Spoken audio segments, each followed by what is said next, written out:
Bien-aimés du Christ, bon dimanche. Je vous souhaite un très bon dimanche. Permettez-moi de vous partager le fruit de ma méditation à ce 15e dimanche du temps ordinaire, année A. Première lecture. Lecture du prophète Isaïe au chapitre 55, du 10e au 11e verset. Ainsi parle le Seigneur. La pluie et la neige qui descendent des cieux n'y retournent pas sans avoir abreuvé la terre, sans l'avoir fécondée et l'avoir fait germer, donnant la sémence au semeur et le pain à celui qui doit manger. Ainsi, ma parole qui sort de ma bouche ne me reviendra pas sans résultat, sans avoir fait ce qui me plaît, sans avoir accompli sa mission. Parole du Seigneur. Deuxième lecture. Lecture de la lettre de Saint Paul apôtre romain au chapitre 8, versets 18 à 23.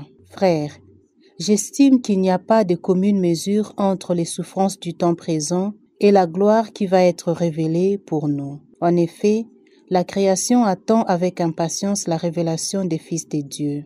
Car la création a été soumise au pouvoir du néant, non pas de son plein gré, mais à cause de celui qui l'a livrée à ses pouvoirs. Pourtant, elle a gardé l'espérance d'être, elle aussi, libérée de l'esclavage de la dégradation pour connaître la liberté de la gloire donnée aux enfants des dieux.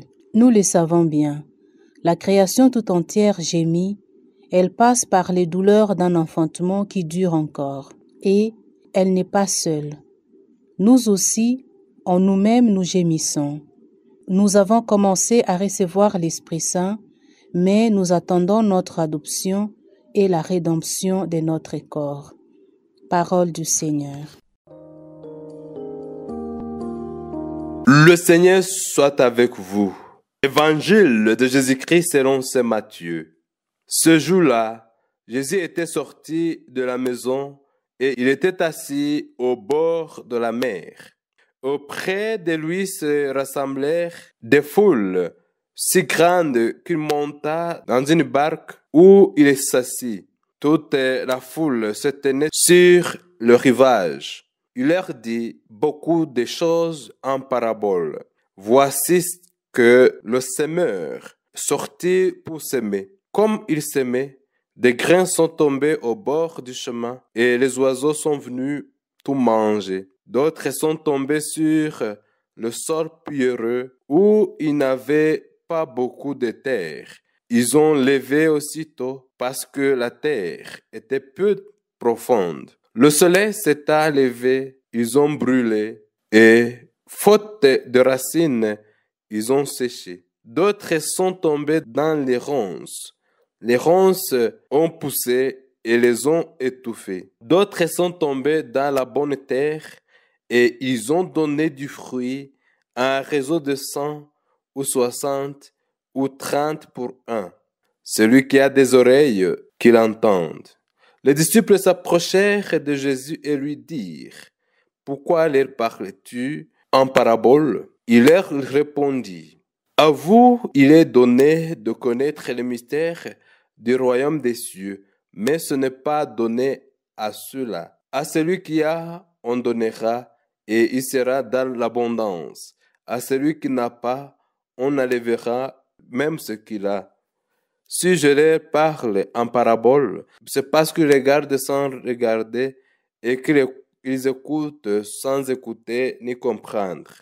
Ainsi s'accomplit pour eux la prophétie d'Isaïe. Vous aurez beau écouter, vous ne comprendrez pas. Vous aurez beau regarder, vous ne verrez pas. Le cœur de ce peuple s'est alourdi. Ils sont devenus durs d'oreilles.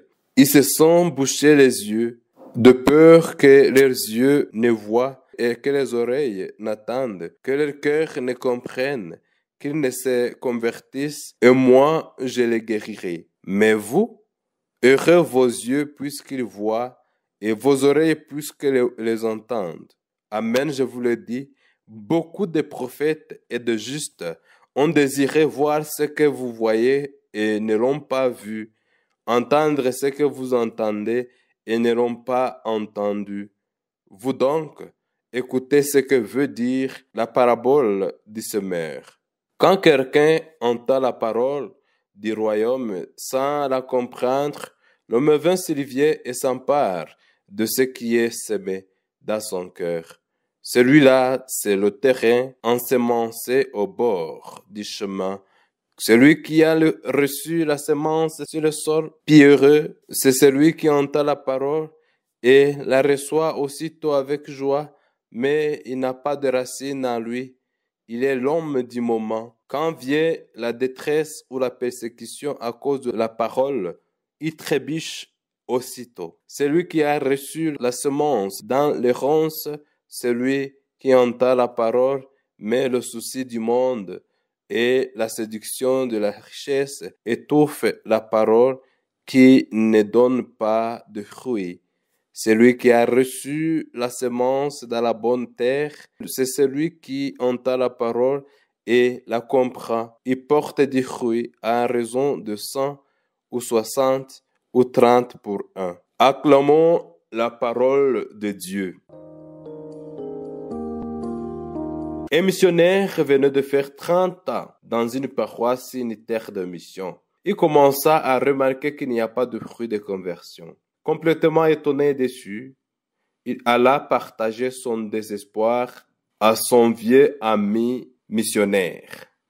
« Mon père, dit-il, je ne vois plus aucune raison de rester ici. J'ai passé toutes ces années en prêchant la parole de Dieu et en demandant à mes chrétiens de se convertir, mais rien n'est changé dans leur vie.